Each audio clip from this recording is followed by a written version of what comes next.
Wonderful day. Welcome to the Black Financial Channel. So today we're going to talk about this thing going on called quietly quitting. Apparently, there are millions of young people who are in on this trend of just quitting their jobs, and but they don't actually quit the job. They just kind of quit the job. I'm going to explain to you what quietly quitting is and give my thoughts as an OG on all of this. So get comfortable, buckle up, seatbelt. We're going to get started on the Black Financial Channel right now.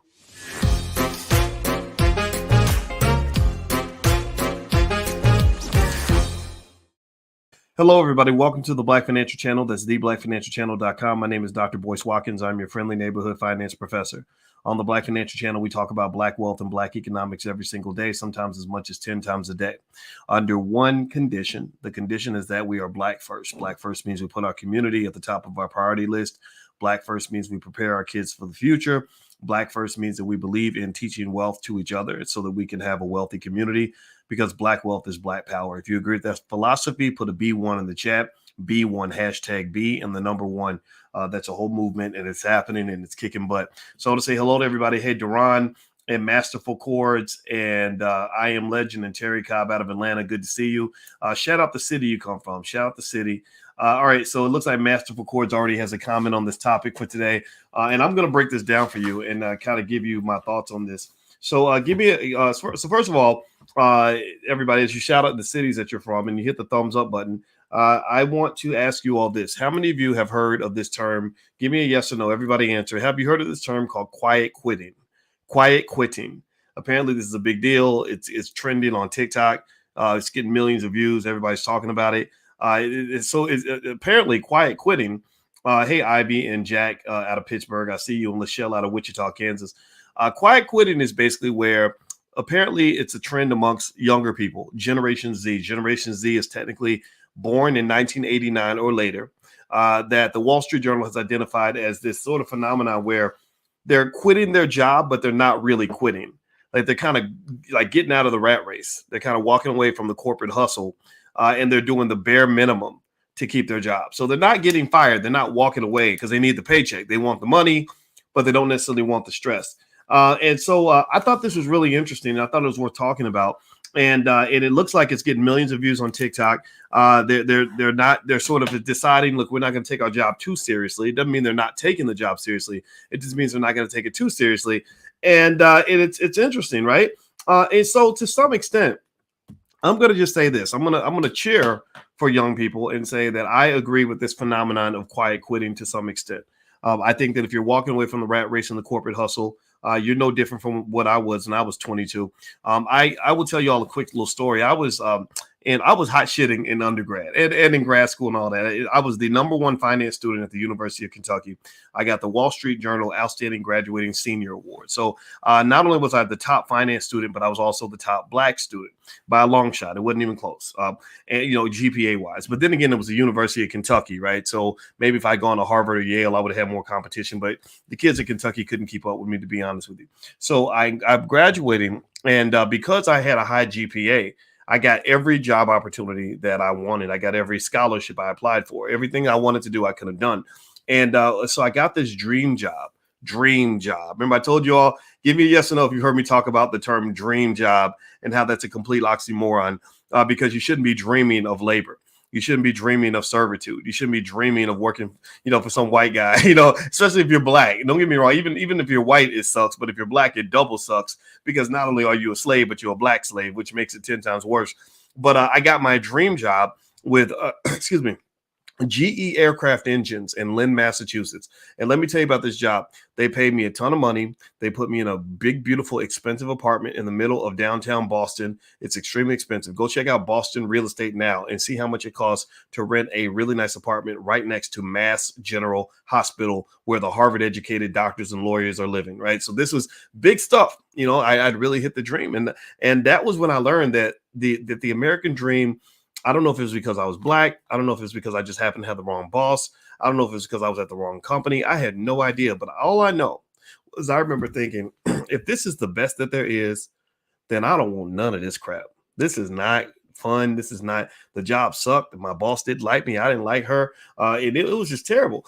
And so that was when chose to become a professor, because at that time I didn't know about things like entrepreneurship and independent wealth building, or literally things that I've taught you guys in the Prime program on how to make money without working. I did not know that I thought working was something you had to do to make money. So I just said, okay, well, that's not my dream job. Let me go find another job that gives me more flexibility, that allows me to walk away from the rat race. So I did. I walked away from the rat race. I was still a very hardworking person, but I insisted that I do something that I was passionate about. I also insisted on flexibility in my life and flexibility in my schedule.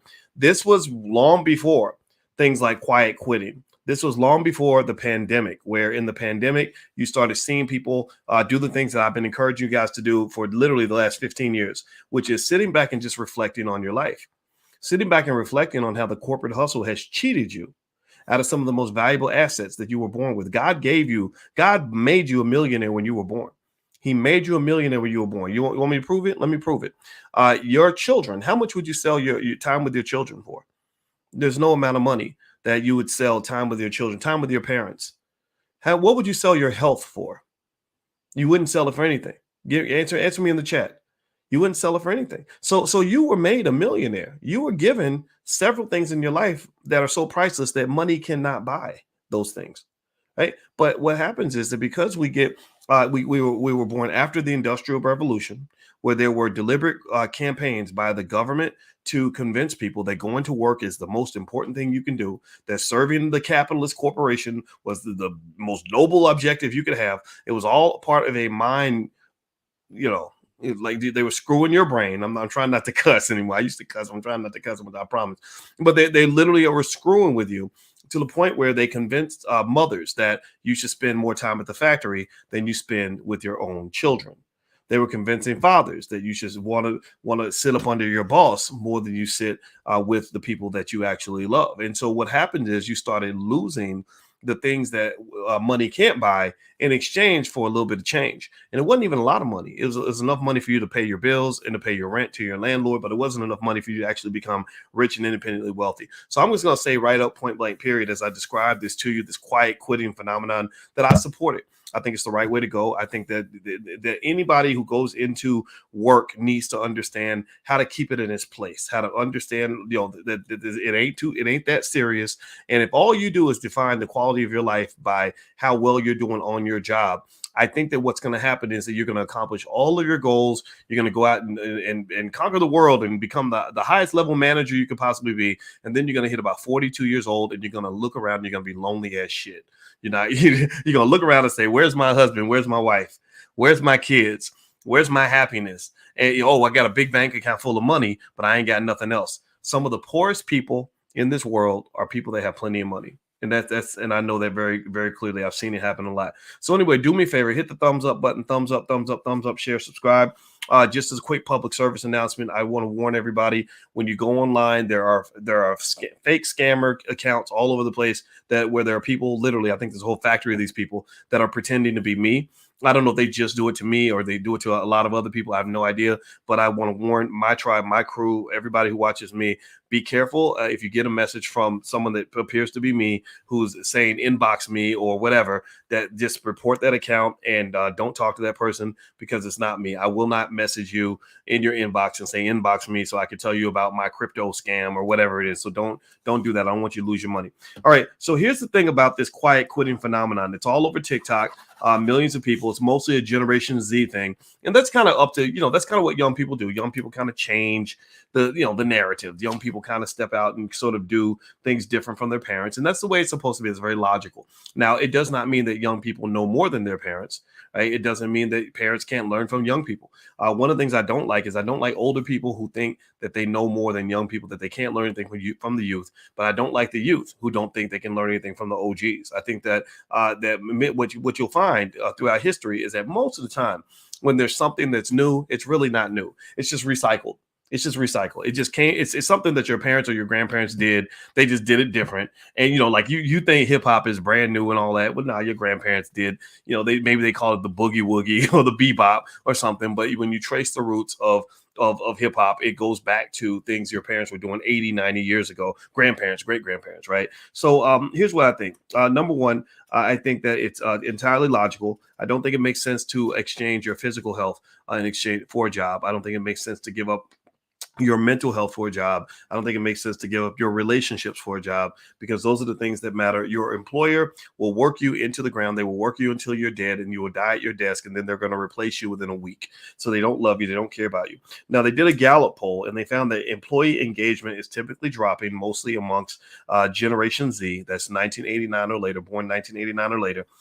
Also, they said that during COVID, a lot of the work-life balance kind of disappeared. So ultimately, the work-life balance of being able to walk away from the job and not think about the job went away, because you were getting on these Zooms and they were texting you and all this other stuff. So that's where you have to control your electronics and your digital stuff. Like, when I'm really trying to work, or I'm trying to vibe, or I'm trying to focus, or I'm trying to spend time with my kids, I turn off the phone. I don't respond to emails. I don't respond to Twitter. I don't respond to none of that, because you got to keep it in its place. Social media is a wonderful, powerful tool, but you got to make sure you're controlling social media, not that social media is controlling you, because those beeps and those buzzes and those dings, they're designed to addict you. There's something called Pavlov's dog. Pavlov's dog is a dog that they trained to to start salivating every time he thought he was going to eat. And they got him to where he would salivate every time he heard a bell ring. So they train human beings like Pavlov's dog. They do not care about you, and they will take away your life and take away your joy. So don't let that happen to you. Keep that work-life balance. The other thing I would say to anybody who's sort of going through this, who's noticing this phenomenon of the quiet quitting, is you got to be careful. You got to be careful, because right now quiet quitting can kind of work because the labor market is very tight, what they call very tight, meaning that that jobs are just everywhere, and it's easy to just leave one job and go to another one. That's going to change. The labor market will not be strong forever. You will not be able to simply be the lowest kid on the totem pole or the least hardworking person on your team and keep that damn job. At some point, they're going to let people go. When the people they're going to let go are the people who don't want to come to the office, or the people who have quietly quit. Now, does that mean that you can't keep doing what you're doing? No, you just have to have a plan B. The plan B is, what is your plan to make money without going to work every day?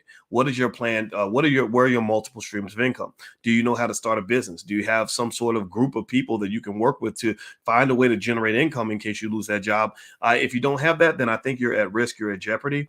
The paradox of capitalism in America is that we, as a country, we've come to dislike the capitalists for good reason to some extent, because the high-level capitalists, the wealthiest people in this country, they don't pay taxes like the rest of us. They run these companies where they've destroyed labor rights, and they've busted up unions and kept the minimum wage unbelievably low, and inflation's happening all the while. So it kind of sucks, right? I get all that, but at the same time, it's kind of ironic, because we can allow society to enslave us through things like student loans, to the point where you have to serve the capitalists, where you need, excuse me, you need that capitalist. You might literally be a Marxist. I know Marxists, socialists, and communists who have to go work for a capitalist every day. So it's like, if you hate them so much, why do you depend on them to pay your bills? Oh, because they got you in that trap. They got you trapped. So ultimately, in the spirit of my good buddy, the Wall Street Trapper, my question for you is, how are you going to get your ass out about the trap? Because capitalism, believe me, it is a trap. It is a trap. I mean, student loans. Some of y'all are so buried in student loans that you have to go to work. You have to, right? Some of you have children that are going to go out into the world that are going to struggle because nobody invested for them. Nobody left them an inheritance, right? So how do you get out the trap? Well, you got to use your brain. You got to have a plan. So do me a favor, hit the thumbs up button, thumbs up, share, subscribe.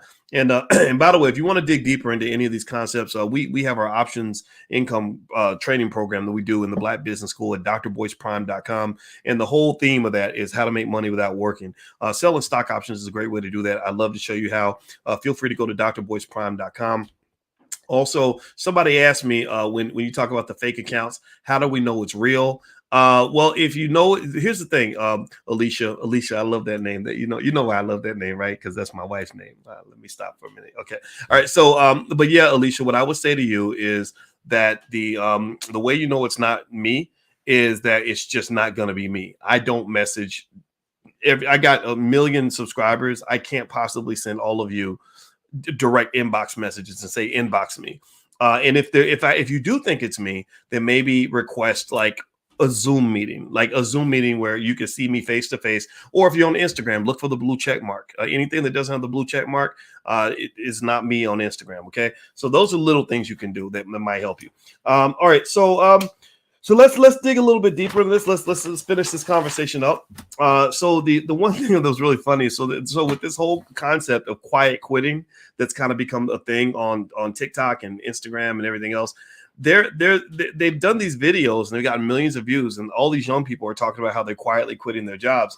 And one guy named Zaid Khan, his video, he's a 24-year-old engineer. His video got 3 million views, and I'm sitting there thinking, if you're going to quietly quit your job, meaning that you're going to do the bare minimum and you're not trying, but you're still trying to collect that paycheck, why would you announce that? You know, like G's move in silence. Look, if you're trying to really do this revolution, if you're really trying to play this game, I wouldn't be announcing it on TikTok. I don't know. Maybe that makes me old school, but I come from a generation where you don't tell all your business to the whole world because they're going to find you and they're going to fire you. So I personally wouldn't announce that I was quietly quitting. I would just do it, you know, and then I would swear that I was working harder than everybody else and just stay on code, man. Don't go out here snitching on yourself. Don't be like these rappers, you know, these rappers that'll go out and kill somebody and then rap about it on a record. That's like the dumbest thing I've ever seen. Why would you do that, man? Why would you do that? I guess clout makes us stupid. We get to clout chasing, and it just makes us not very smart. So long story short, what I would say to you and Elijah, yes, it is live, is that, you know, this quiet quitting thing, it makes perfect sense. Many of you may know I've done something called the Black Wealth Boot Camp for a long time. The whole theme of the Black Wealth Boot Camp is designed to say, how do you get off the corporate plantation? Because what happens is that when you are able to walk away from the brainwashing of modern industrialization, when you're able to walk away from this false idea that you're supposed to spend more time on your job than with your own family, or that you're supposed to give 100,000 hours of your life to a job, what you'll find is that the whole world opens up to you when you're able to actually live your life. You know, you'd be amazed. I've had thousands of conversations with my family that I never would have had if I was getting up and going to work every day. I grew up at a time where I remember, you know, you would have a cousin and you didn't see your cousin for like 6 months. And you say, so what you been doing, cuz? Where you been? He'd be like, nothing, just working. Is that it? Like, that's literally all you have in your life is work, and you don't even like your job. So then this makes sense when you consider how many people end up depressed. Well, of course you're depressed. All your life is work, and you don't even like the work that you do. So I would say to anybody that's young, that's a couple pieces of advice. Number one, have a plan B. You know, get those multiple streams of income going.